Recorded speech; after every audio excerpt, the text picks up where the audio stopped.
Hey, we're having our very first test of video on the L16.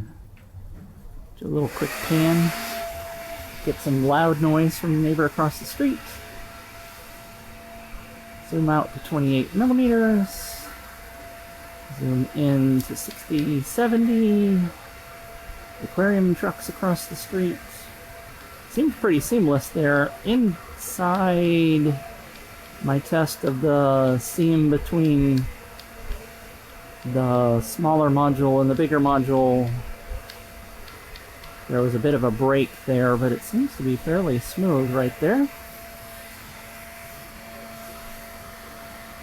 65, 70, there's the switch, 73, 77 on up. Pretty nice zoom. Switched to 150 in a hurry there. I was at 45, 135, 128, 122. Still seems pretty, oops. A little bit of a jostle there while scrolling and zooming. Not a big deal though.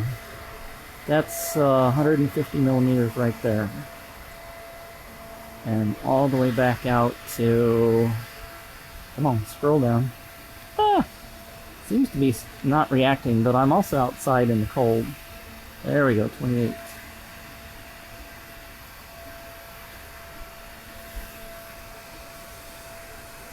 There is no tap to focus, by the way. Hopefully that comes. But maybe it's not needed right now. There you go, quick look!